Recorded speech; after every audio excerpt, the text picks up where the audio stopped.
and then we'll get started. So it's 10 o'clock. I am recording. I do appreciate all of you being here.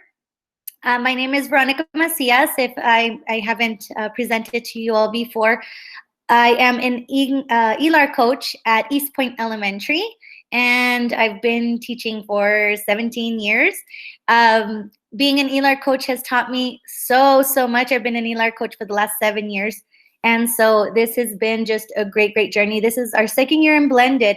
And so when we got this training on metacognition, it was really geared for all grades. So the training that we went to with Shelly was for kinder through 6th grade training. And in turning it over to our teachers, the other coach and I, we were just like, you know what, we have to do something about thinking about metacognition in pre-K through 2nd. Really, we were focusing on pre-K K1, but in talking with Shelly, we were like, you know what, it seems to really lend itself to 2nd grade as well. So I know I have various teachers here from pre-K through 2nd, and I really appreciate you being here, but you all have a whole different world that 3rd through 6th does not ever really tend to see. They don't, unless you've taught pre-K through 2nd, before you go up to the upper grades or you've come down from an upper grade, you're like, oh my goodness, it's a whole other world. And so being a mom, I have a pre-K student and a 2nd grade student. In thinking of them as well, I was trying to get some feedback from teachers and from the other coaches as far as how do we get students to think about their thinking when they're that little. It's very different for them to have this metacognitive discussion with you compared to a 3rd through 6th grader. As in 3rd through 6th, they do start leaning a lot on data. They're starting to understand their goals. Granted, we do have some 2nd graders who understand what tier they are on iStation and what have you, but really, what does it mean to them? And so I was interviewing my 2nd grader, and I was like, well, do you know what that means? And how does that work? And what do you need help with? And he was like, well, I need this. And I even spoke to my pre-K student, and she was able to articulate it. And so we went ahead and we kind of changed the verbiage, if you will, to not just metacognition in the classroom, but introducing metacognition to our pre-K through 2nd grade students. When we start talking to them about that, I think a lot of times we as adults get a little nervous, like, no, they're not going to know what they're thinking about. But it's really great to see that they do. And to have those conversations with a pre-K or kindergartner are just absolutely beautiful. I wish I could record all of those conversations because they're just priceless. So you'll see here, I'm on my first slide. We're going to be introducing metacognition. We are basing this all on, Catlin Tucker's book, Balance with Blended Learning. And so we know that she has been just our guru for blended learning. And so this is all based on her books. So as I said right before we went into the book, we know that metacognition is just the ability to have students think about what they're learning. And honestly, for our pre-K through 2nd grade students, for them to think about what they're learning is a little difficult because they're still learning the basic foundational skills. Usually they would always tell us, and I know that I've had this quote or come up several times, that in pre-K through 2nd, you teach them to read, or they're learning to read, and in 3rd through 6th, they're reading to learn. And so it's very different in pre-K through 2nd because do they understand that what they can think about in their learning? And so that's what we're going to talk about a little bit today. And we also want to see how they can recognize their progress or their failures, and see how they can learn from them. And so that's going to be our big focus for today. We're going to be looking at Flipgrid, and we're going to be using some breakout sessions in Jamboard to kind of discuss this as well. So in looking at the different levels of metacognition, there was this wonderful graphic of different levels of metacognition, but when we were focusing on pre-K through 2nd, we started looking at this group work versus cooperative learning. Now, in blended classrooms and blended schools, we have all steered away from this teacher A. I really don't remember a teacher A like that. unless it was, oh my goodness, probably back in when I was a fourth grader, way long time ago. A lot of you might have said like, oh, I had teachers like that. Maybe I started teaching that way, and now I've just changed completely. But this teacher A traditional, where it's like there's rows and columns all day, I really always think of A Christmas Story with Ralphie just kind of sitting there. You remember that classroom? That's the teacher A visual that I always see. They give a task and they might provide some think time, but it's one student being called on, and the teacher just kind of talks to that one student. And teacher B, when we have teacher B, and I just zoomed in a little bit, this is where I believe I started teaching back in 2004. We had lots of breaks, but we had tasks and we had lots of group work. I did have a partner teacher, and it was just wonderful working with them. And we try to do group work, and everybody's working together and everybody's helping each other. But there wasn't very much structure in interaction. It was just kind of like, well, that's your table. Those are your table mates, and you're going to work with your table. They weren't really grouped in a certain way. It was just, you work at your table, and that's who your peers are. You have community crayons and community scissors and all kinds of stuff like that. And so here they give them a task, but the teacher doesn't really have some kind of structured interaction. And in becoming a blended campus, I feel like we are all at the teacher C level. In blended, yes, it's really just best practices, but not only does the teacher give the students a task, they do provide think time, and there should be lots of student to student structured interaction. And that's where the metacognition comes into play. So the student to student structured interaction, if we're looking at all of our pillars, we can see that this really goes back to pillar 4 with classroom culture. And then it also goes with student agency, being able for the students to be able to understand what they're learning and why they're learning it. But in order to do that for our pre-K through second babies, we really need to model that structured interaction. So this is where I went ahead and we were discussing with and let me go right back over here. I wanted to discuss some strategies on what you could use to create that structured interaction between our kiddos. Because I know a lot of the time we might feel like, well, we put them in group work, or this is, they're at their tables and they're collaborating, but are they really? And now with this wrench in our machine, as far as virtual learning, how do we do that with a pre-K, K first grade student? They aren't able to, you're not able to reach out and do one-on-one with them as easily. You're not able to correct their pencil grip because they're right next to you. You're not able to fix something that they're not getting by showing them explicitly in your classroom. We're having to deal with this virtual hiccup, and when they go home, maybe the parents are helping a little too much, or maybe the parents are aren't explaining it the way you might have explained it. So there is something to say that we want to make sure that we understand that the virtual world is there, and that it would be completely different if they were in our classroom. So how do we fix that? So in looking at the next slide, let me zoom back out. I just had to make sure that one was a little bit clearer for you guys.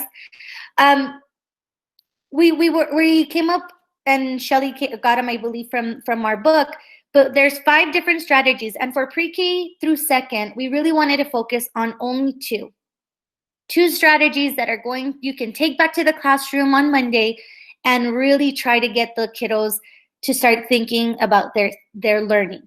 And so we wanted to discuss the first one, to be starting to develop metacognition through the student discourse in the classroom. Now, it's very difficult. I've been in kindergarten, first grade classrooms, and second grade classrooms.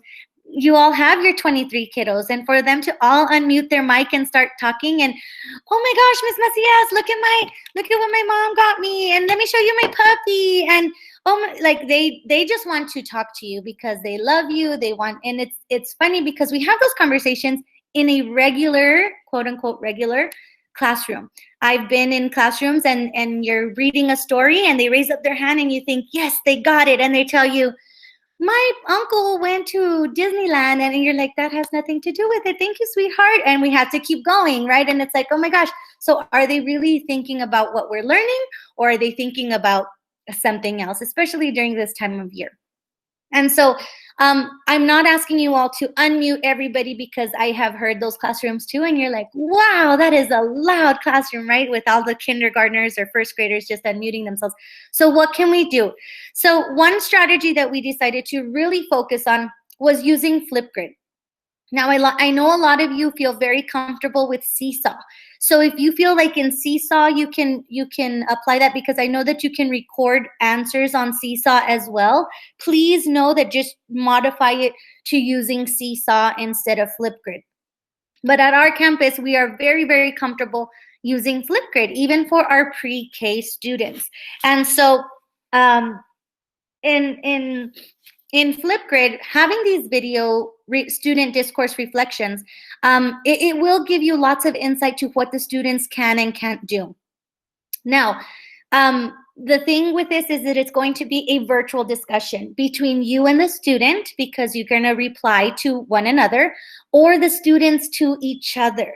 So the students will watch the videos of somebody else, and then maybe they can talk to each other about a tip that they might have, or what have you. So having these, and I'm going to share a Flipgrid with you here in just a minute. Having these videos will allow the students to think aloud what they're learning. Now, in our standards from pre-K through the pre-K guidelines and the kinder through second grade standards, they all say with adult assistance. So yes, by all means, we want to get the parents involved. We want to get the teacher involved to guide them to structure it, because it is in their standards that it is with adult assistance. So please know that we are all aware of that as well.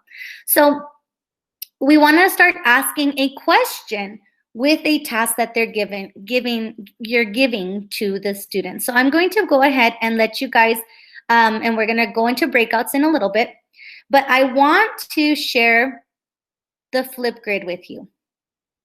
So it's something that might look a little like this. I'm going to put the Flipgrid in the chat, and I hope everybody can get into it, and that way you guys can see it. Okay, so there's a Flipgrid. And really, this was the one that I had done with my pre-K student. She had a task. Her pre-K teacher had asked her to go ahead and practice writing her name on a whiteboard. And so I thought, okay, that's a wonderful task that we have our pre-K kinder, and maybe in second grade or first grade, you're wanting them to write a sentence or a paragraph. So you're giving them a task. Once you give them that task, just asking them the question, what was something that you struggled with? What was something that you struggled with? Or what was something, and I put it on there already, or what was something that that you found very, very easy to do? And so these are the bulleted questions that are here on the slides. What questions do you still have about the assignment? Is there anything that you thought was difficult? And in talking with my pre-K student, and I'm going to have you guys break out into breakout sessions here in just a minute, it was very interesting to see what she thought was difficult and to have that conversation, because all I wanted to know is having her talk about it. She didn't have to write anything about it. She didn't have to explain anything. Just tell me, what did you think was hard about writing your name? And she was able to explain, well, you know, the S, I kind of put it this way and I didn't like it, and it's hard to make the squiggle. And so little things like that, she's thinking about her learning. And then just asking the question, how could you fix it? She was able to verbally explain, well, I need to do this and I need to do that. So are our kids doing metacognition? Absolutely. Even from as early as 3 years old, they're able to think about their learning. So I'm going to put you guys into some breakout rooms, and I'm going to give you about 4 minutes to discuss with your group. How do you feel this Flipgrid might work or might not work? And if it's something that may not work, I want to know why. because I know that this is something that we've practiced at our campus and it seems to be working, but we want to push the level to not just completing the task and showing them, but also going a little bit deeper, especially being a blended campus. How can we get them to start thinking about their learning? So I'm going to pose that question to you, and I'm going to put you all into some breakouts. I'm going to give you 4 minutes to discuss. Hopefully there'll only be about 4 or 5 people in the breakout, so everybody has about a minute to discuss. Yep, there's 4. There's about 4 in each one. I am going to just move a couple of people to stay in the main room with me. And then that way we can have the conversation there as well. And one more. Okay. Alrighty. So I am going to, I'm sorry, did I miss it? Something on there? Okay, here we go. I didn't know if I heard a chat box thing. Michelle said to not place her, Ronnie. Okay. Let me not put her in a breakout room. And let me go down to 4 minutes.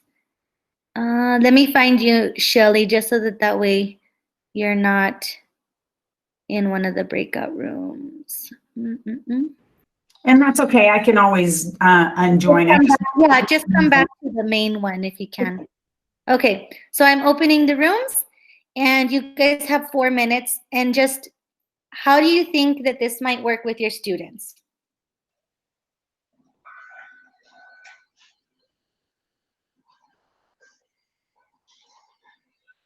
I see this as very beneficial, especially for those kids that are shy and don't like to open up quite a bit. I think this gives them the opportunity to express themselves and be able to feel like they're part of the class and they're contributing to it.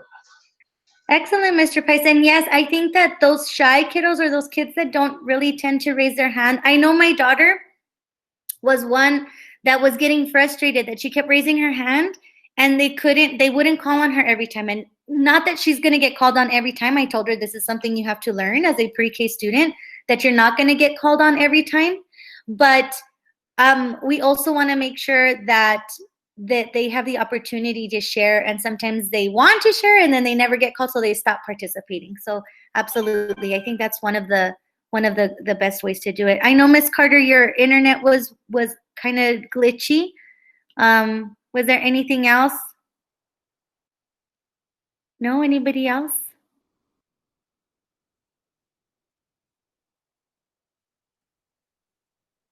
I have Linda here, or Miss Sandra.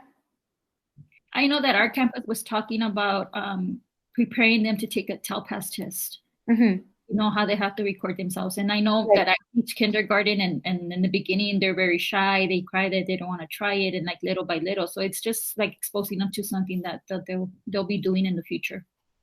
Okay, and that's something that we always want to keep in mind, is how they can apply this later. So I appreciate that. I know that with TELPAS, it's got to be a little more structured, to where they even have to write something down so that it's not so informal and interrupted with and things like that. So I understand that. But yeah, I think having them just get comfortable with the platform of recording themselves, talking to the camera, is very different. You know, I know my son is a 2nd grader and he's very okay. He's okay with talking to the camera, but my pre-K wants to look at the adult in the room, and it's like, talk to your teacher. She's right there, you know, so getting them comfortable with something like that as well. Excellent.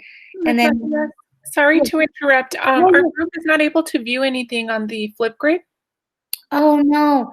Okay. I'll try to do it one more time, and when you guys get back, so that you could see it. Because I can't fix it. What group are you in, Marissa? Group 13. Okay, let me see if I can go in there and put you guys in there again. Okay, thank you. Okay, thanks.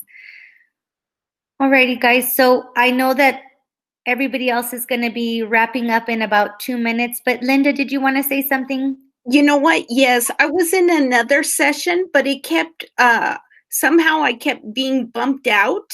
So rather than me try for the 3rd time to be go back into Mrs. Aguayo's session, I decided to go ahead and join your session. I don't know what was going on. And then I could barely hear her. So I just thought, well, let me try another session and see if this works. Okay, yeah, we are introducing metacognition in the pre-K through second grade classrooms. Okay. And so we're just discussing, but it can really be applied in any grade. What grade do you teach? I teach kinder. Okay, wonderful. So yeah, we're just discussing how we can try to get our kiddos to start being introduced to metacognitive thinking as early as pre-K kinder, first and second. Okay, thank you. Okay, thank you. I know everybody's coming back. Group 13, I did get Marissa letting me know that the Flipgrid was not sharing or showing anything for you guys. I apologize for that. I'm gonna try to send it again. Was there anybody that was able to open the Flipgrid and you could see it okay? Did anybody get to try the Flipgrid and it did work okay? Or did it not work for anybody? Hello, out there. Ms. Macias, it didn't work. It's not. It says something went wrong. It said something went wrong. Okay. Let me fix it and see if I can send it to you guys again. But if I share my window, you guys can see it on my screen right now. It should look like this. And so really, I just put the little emoji on there of them thinking. And it's when you wrote your name, what was something that you struggled with, or what was something you did very well, or was it easy for you?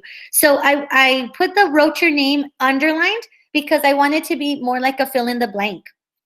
And as a second grader, obviously, we're not wanting them to write their name. They should already, hopefully, God willing, know how to write their name well. And yes, I know you're going to have some second graders that you're like, really? That's how you write your name? Come on. I've been a second grade teacher. Trust me, I get what you're saying. So fill in the blank as you write this sentence, as you're writing these two sentences, as you're reflecting on the story. So for our second graders, it might vary just a little bit. For like our pre-K and kindergartners, it might be writing their name. Or as you write your first sentence, what happens with it, or when you capitalize and use punctuation, what was something that you struggle with? Oh, I keep forgetting to capitalize the beginning of a sentence. As you write a sentence, things like that. So that way they can start thinking about their learning. And really, it's not so much to make them feel like you can't do it. And that's something that even with our upper grade kiddos, getting them to feel comfortable in that culture to where they can see where they make the mistakes and grow from them rather than shutting down. And we know that that's very difficult, especially for a lot of our kiddos that come and who are already weak. And they feel like they can't accomplish anything. So making sure that those goals are very attainable to them, and even maybe making a Flipgrid just for that one student. So this is a way that you can differentiate in that sense as well, because maybe for my SPED pop or for this kiddo that is really struggling, or for one of my ELs, I'm not going to put something that they're going to, oh, I know they're struggling with that. So I might word the question a little bit differently so that they are able to reflect on their learning and not feel discouraged or overwhelmed with the learning. And that way they're thinking about their learning and they feel successful. Yes? So I'm going to ask, I know I had 14 groups, so it's a lot of groups and I'm not going to have everybody share, but if I could have maybe just 3 of you share on how you might want to use the Flipgrid, or how you might feel like you can incorporate it into your classroom starting even next week. I'll take any 3 volunteers. If not, I'm going to start calling on people. Ms. Macias, may I share? Yes, Ms. Altero, go ahead. I was sharing in the breakout room that I used Flipgrid to make reflections. Mm-hmm. And also, especially right now that we're in this virtual world, they want to talk. They want to say, for example, when we came back from Thanksgiving, they wanted to tell their friends what they did and everything. So they did it in Flipgrid. So I was telling the girls in the breakout room that they can start with simple questions, mm-hmm. and that you're going to be amazed of what they can tell you. And we are, okay, now that we have been using it for a while, we are in the process of using like the right way to present something. because I want them to understand how to present, how to give a presentation when they go to third grade, and how to reflect on their learning. That is awesome. So it's awesome because they know how to change, and I didn't show them that. They know how to put frames and everything, and it's hilarious the things that they tell you. And the way that some students are very, very shy and they don't want to do it in front of the class, but when you see them on Flipgrid, it's amazing. It really is, and that's so wonderful. Thank you, Ms. Soltero, for sharing. To see them be able to break out of their shell. I know Mr. Pice mentioned that in our group as well. He's like, you know, it really gets those kiddos that can share. So thank you so much, Ms. Soltero, for sharing that with your group and then with the whole group as far as getting those conversations going and starting easy, like you said, Ms. Soltero, starting with something as far as like, what happened after winter break, or how are you feeling about winter break? Even just something like that to get them to be able to verbalize, that really does help. Excellent, excellent. Thank you so much for sharing. Can I get 2 more volunteers? If not, that way I can pick on 2 people. Ms. Macias, I can also share something that I let the people in my group know. Okay. I let them know that also a good thing about Flipgrid is that you can control that, you know, you can see whatever the students are saying before you let everybody else see what they posted. Oh, so, yes. If you want them to go more in depth, you can tell them, you know, you just gave me like 1 sentence. I need more information than this. And then you let only that student know, and then they can work again on it. Or if there's anything inappropriate, you know, you can go back to them and let them know. And something else, it's that you can archive whatever questions you give them. Like you can tell them you have 1 day or 2 days to do this, and then you close that question, and then you can open more so they don't look at everything. Exactly. So I you know, that's something else that you can do with Flipgrid, and it's good. Thank you so much, Ms. Ponce. And I see that's something that we might need as educators, right? We want to make sure that we check that their answers are appropriate, that we're not hearing anything in the background or anything. And then also that they are able to give us a little bit more. So it even lends itself back to the science of teaching reading with those beautiful reading academies that we're going to for kinder through 2nd grade teachers, of that immediate feedback. We're giving them immediate feedback. They're able to correct it, and then they're able to apply it into their response. Yes, Ms. Myers, do you mind unmuting and sharing that as well? Just kind of elaborating a little bit on that. Good morning. Yes, I sure will. I'm a little camera shy today. I'm enjoying being home on a Saturday. It's okay. In advance for that. We're at work every day, so this is kind of nice. You know, and I'm going to attribute a lot of this credit to my AP, and I'm hoping she responds a little bit. She's on here with us. We love and encourage, and I put it in my weekly message to teachers for them to invite us and share those with us. We're able to respond to the Flipgrid videos. We respond to students and give a either individual or a group response to everyone and to the teacher's response. So we're able to feel like part of the class and part of the activity. And I join in and talk a little bit about what she says, a real quick sentence. Yes, excellent. And I think that the students really appreciate that. I know that we've done that as well with students, and man, they want to call out everybody, the principals, the APs, the librarian, the coaches. They're like, they just want that, oh my gosh. And when you reply to them, man, do they feel like $1,000,000, right? They walk around like, well, my principal talked to me, or my librarian said this to me, so it was really good. I know your AP is in here. Do you want to elaborate a little bit more on how you're using that? Good morning, everybody. I love Flipgrid, so my teachers know I'm always on Flipgrid Fever. We do telepath practice with it. We do cognitive thinking, metacognition, responses for science. Of course, I love science. I always tell the kids I love the science, but it's true. I've learned a lot from them, you know, the way they present, the way they're using the different emojis, and they present different styles. So we've learned a lot from them, but it's very empowering to connect with the students, especially now with the virtual world.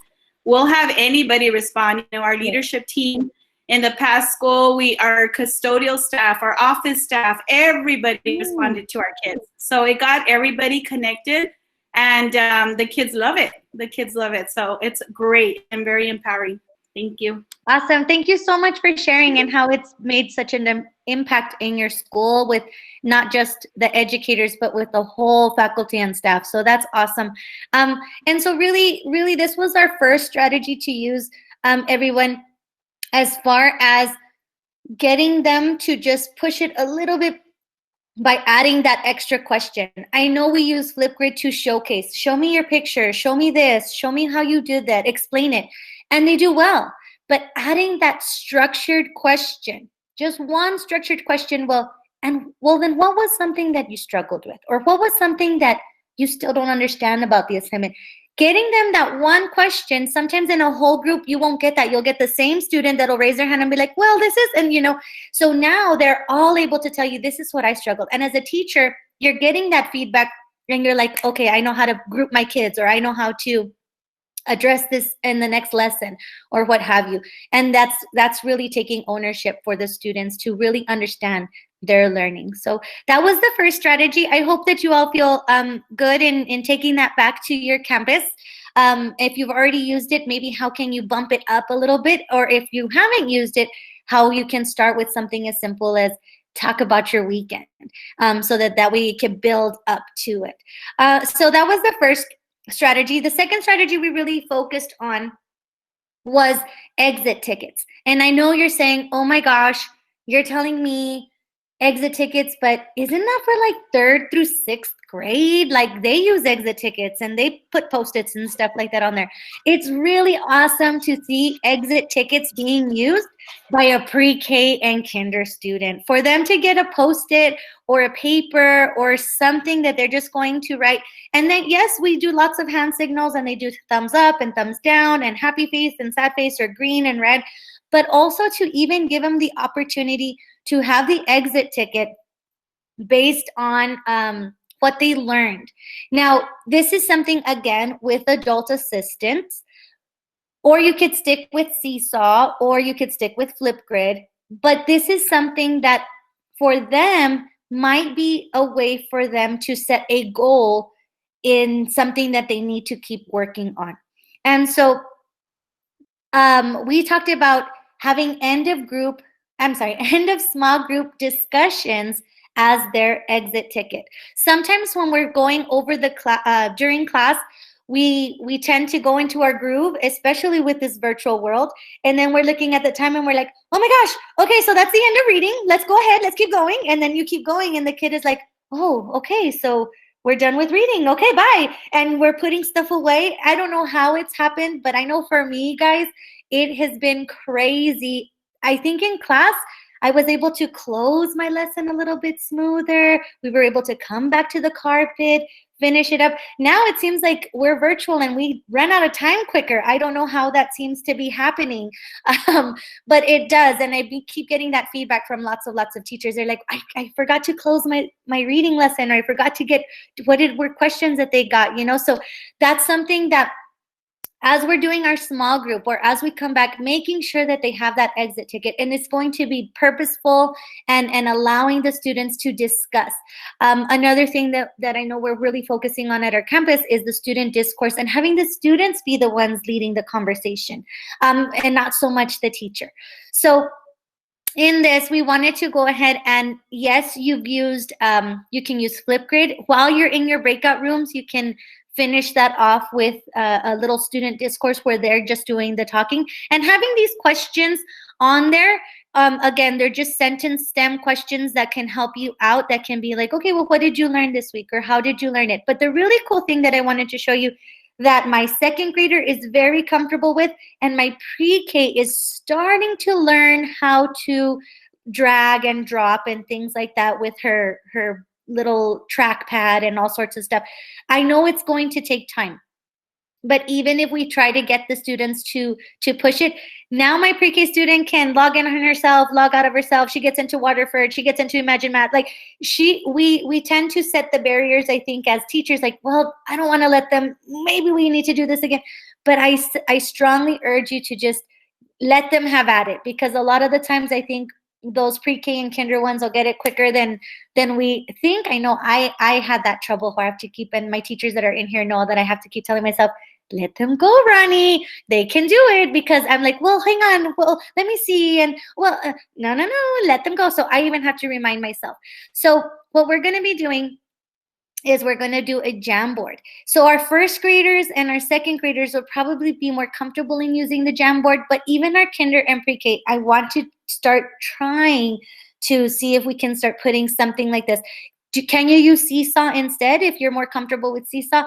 Absolutely, because I know in Seesaw they can put responses with pictures, and they can put a little clip art of something so that it doesn't have to be a different platform that they're using.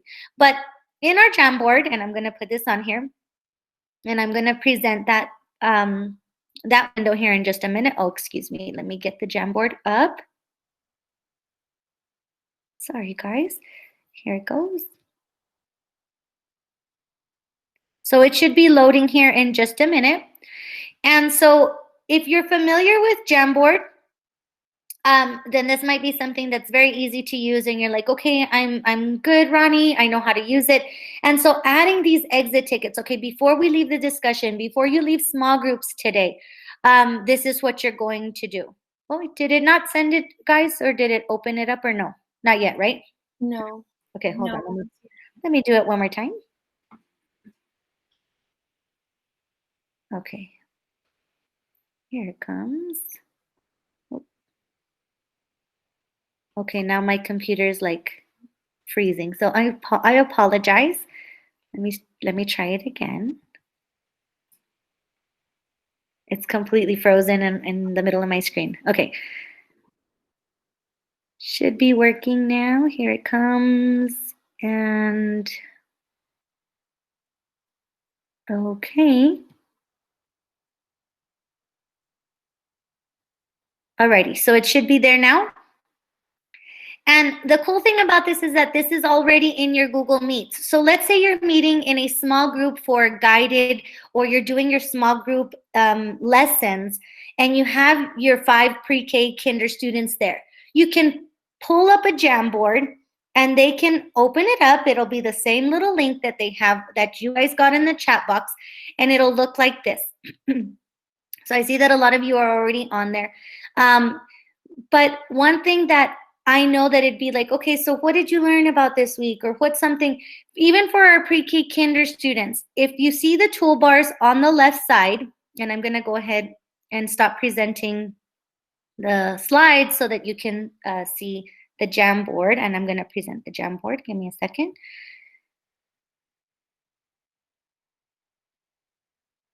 I'm running out of time, but okay. So if we do, I just looked at the time and I'm like, oh my gosh, we have it till 10:50, right? Shelly, is Shelly still in there?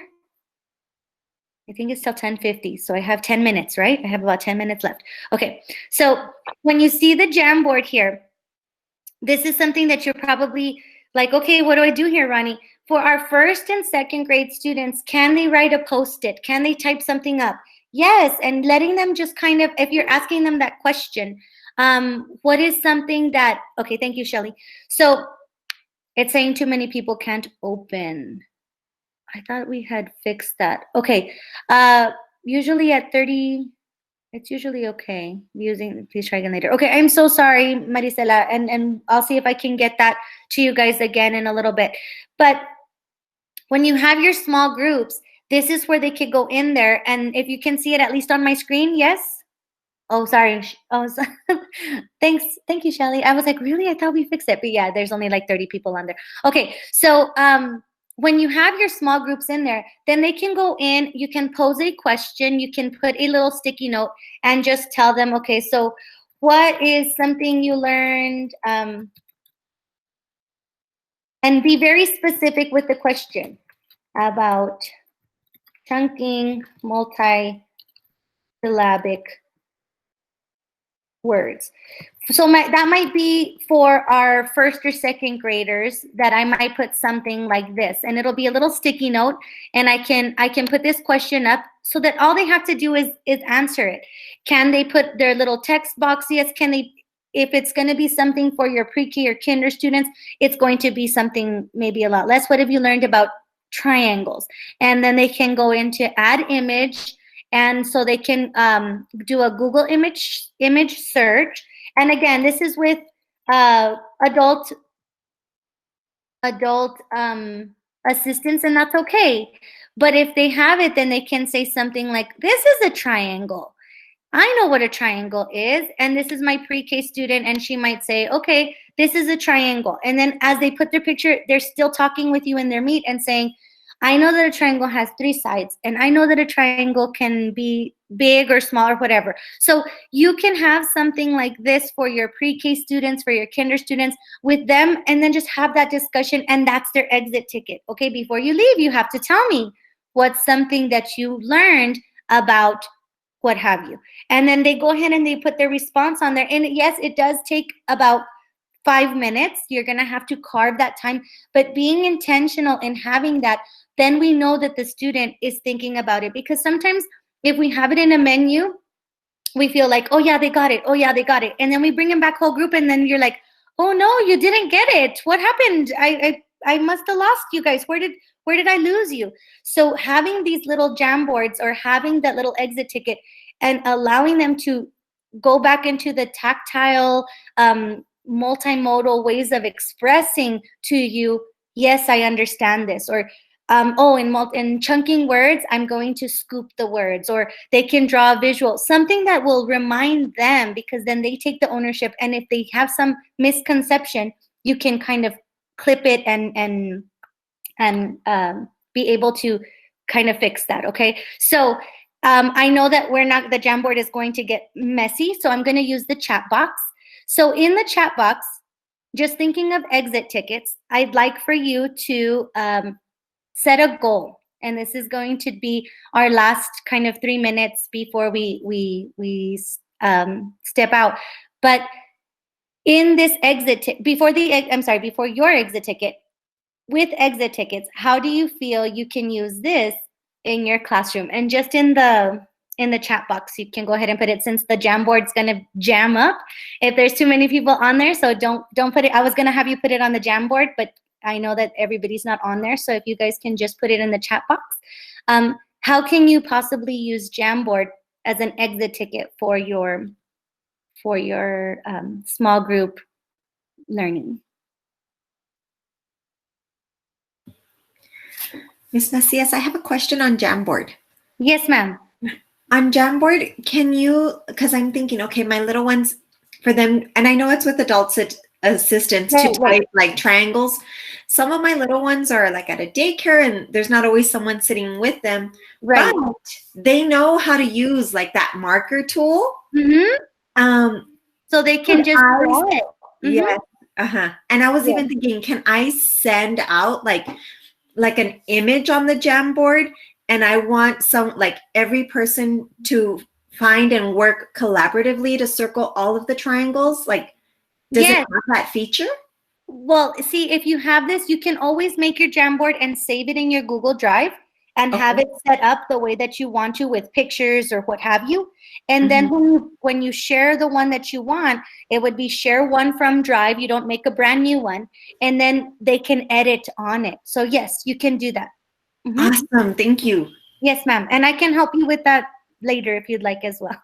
Yes. I'd like to play with it some more. Yes, ma'am.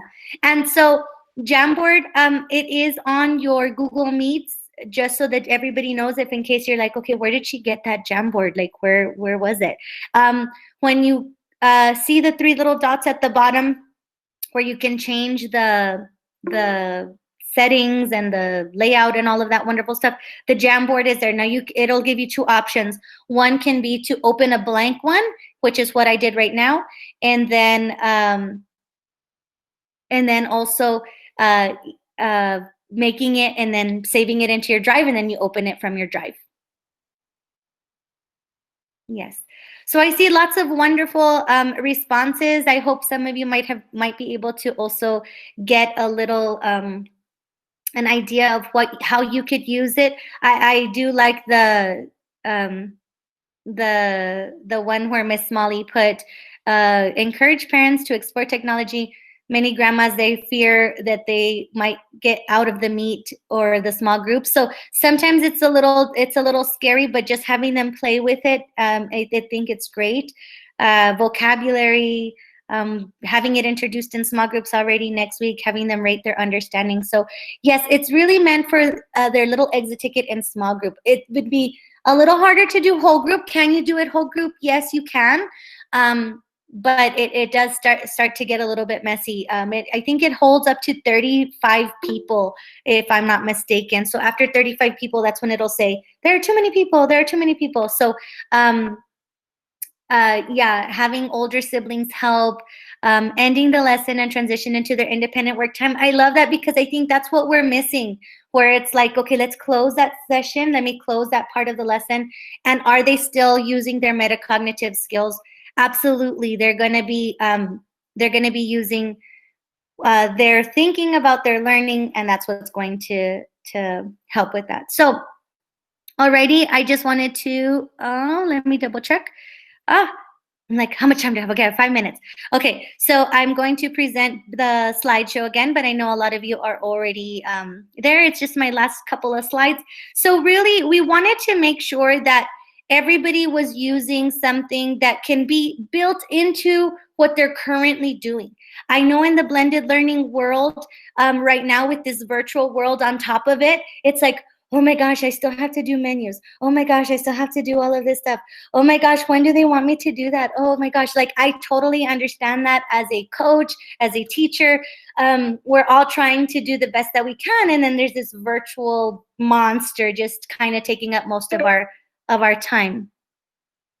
Oh my goodness, what? I don't know what happened. It says that I'm not allowed to share my screen. I'm like, hello.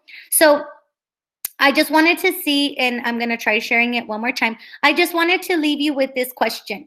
So how can those metacognitive routines be built into something that you already have? And I saw that a lot of you were already putting some of those questions, some of those responses down in the chat. I'm going to try this next week. I'm going to do this in small group. It's something that we really want you all not to think of as, oh my gosh, it's something else I have to do. Oh man, now what do I have to put into my day? Rather than, I'm already doing this, how can I just add this question to it? How can I just have my kids think about this a little bit more? How can I close my session a little bit with a little bit more structure? Things like that. It's really not meant to be like one other thing that you have to do. We really didn't want it to come to that. So I know that you guys are probably ready to go to your last session. This is my information. I don't know if you guys can see it. It seems like it's finally starting to load, but you have my slides as well. My name is Veronica Macias, Ronnie. My email is there. My phone number is there. You can find me at any of those resources. If you need help with anything or need me to share something, please feel free, and I'll be happy to help with that as well. So